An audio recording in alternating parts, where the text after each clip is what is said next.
I suppose with a lot of things, people compartmentalise and they say, right, I want to have an experience, so I'm going to use a visualisation technique. Right. So they buy a book which tells them the visualisation technique, they lay down and they do that technique, which is roughly what I did. Mm-hmm. But then I thought, well, by doing that, you're limiting all of the other possibilities, and other things that might affect it. Yeah. You know, obviously if you can make the experience more physical, you know, for example, in my installations, when the person was laying in that epicene structure, it was lifted above the ground. You know, that was done because then you're physically, it's suggesting to the person physically that they're almost floating. You know, so it's a subtle thing, but again, when you combine all those factors, with the temperature, with the lighting, you know, when you think about all of the sensory... Kind of appealing to all the different senses. Yeah, rather than just trying to do it through one sense. Which so it's sort of conducive to everything.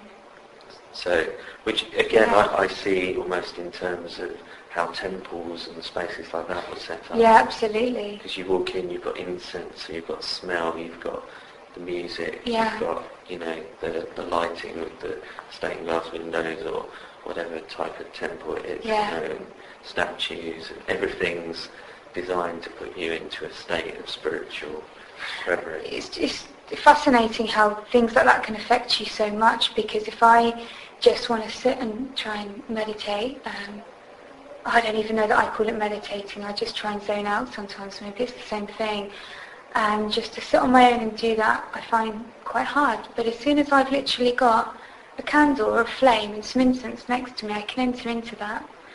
And I somehow thought, would it not be better for me to be able to achieve this without anything? Would that not be the objective? But, I mean, who knows how it works? And just to kind of have, well, maybe it is the objective, but you have to start somewhere. And I'm still not able to give up my tools. I need my incense, I need my candles. And but also I think, you know, where the mind is always so strong, and the mind is kind of trying to control the situation, whereas it's almost like when you start appealing to the senses, the mind can take a bit of a backseat, and then magical things can happen.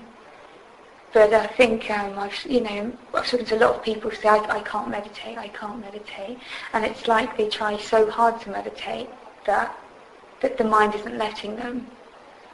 So I suppose with your work, it sounds to me like when you're trying to incorporate a lot more holistic approach to the whole setting, isn't it? Yeah, I think all of it's important, and I think it's about as well identifying what type of person you are, and maybe things that work for you and things that don't work for you. It's different for everybody.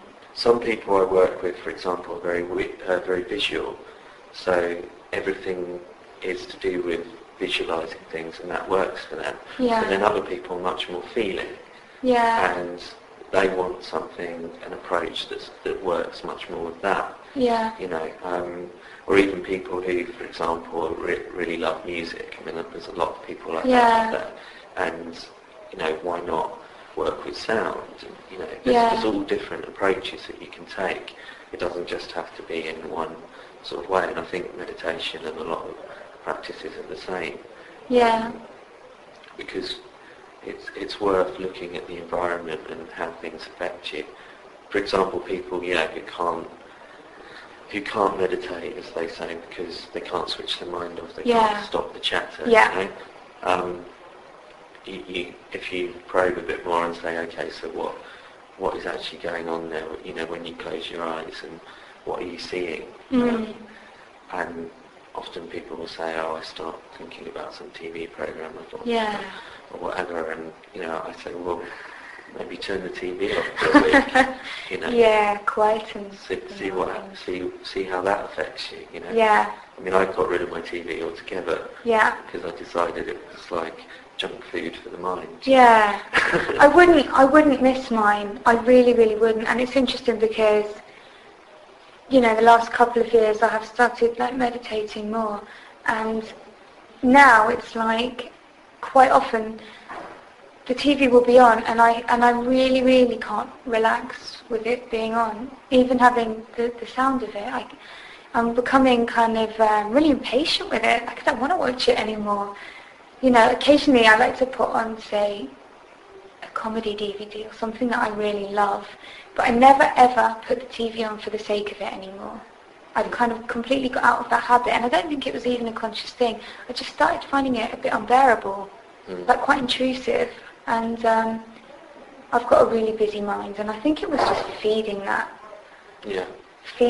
kind of restlessness. Well, it is. A lot of our culture is very much based on constant stimulation all the time, in whichever form that is. That's right. That's too much. Yeah, and sometimes it's really useful to just turn that off. Yeah. Especially if you're trying to achieve something like meditation or the type of state in order to have an OBE. You know, you can't really be focused on all that stuff if you want to have that intense connection with something. Yeah.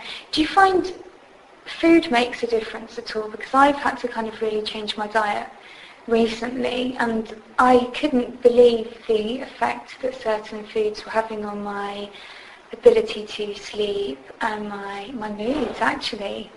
And I changed what I ate. I saw a naturopath, changed what I ate, and the result was quite frightening in a way, because I kind of thought, I've been eating these certain things my whole life, and in some way they've been controlling me.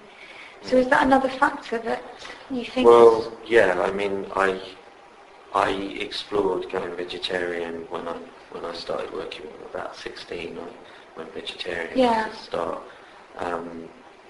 because I'd read somewhere that helped, and it did seem to lighten me. You know, the energy that your body's using to digest meat, stuff like that. Instantly, that was sort of gone. So I suddenly had more energy. And I felt that my energies were working better. And then more recently I've gone vegan, so now I don't have any dairy products or anything. And I probably think even raw food is probably a really great. Yeah, so it's like a progression. But that's, I think it's the lightness of the food is quite important, not to have a really heavy food if you're trying to do anything particularly spiritual in a sense, because it takes all your energy to digest it. Yeah. So people, I suppose, now come to you and want to be guided by you to try and enter into OBEs. And how long have you been working with groups or with sort of running workshops? About 10 years. I mean, it's quite a long time.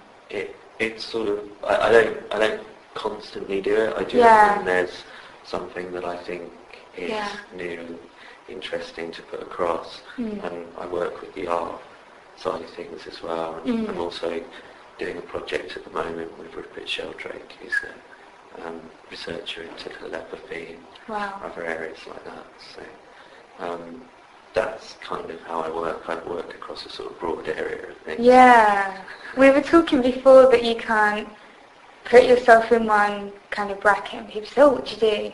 And that's great, because the worst question for me. It's the worst question. And I'm kind of similar in that, but I think it's great because you've got these different things happening, and also, yet somehow, as an outsider, I can kind of see how they would all link, and that there's a slight overlap. So with the telepathy, because I also read about the, do you call them psi experiences, or? Yeah, that's the neutral scientific term for psychic. Okay, because I have to admit, I've got certain friends that do Reiki, and they also manage to couple that with having a scientific background and quite a scientific kind of interest. And I'm not a very scientific person at all, but I also think it's quite brave in a way if you can straddle the worlds in a way, because I know that from the scientific community there's a lot of cynicism, and that some of it can actually be quite nasty sometimes. Well, there's a small group of skeptics who are very vocal. I'm not sure the science community as a whole a lot of studies that have been done seem to give the impression that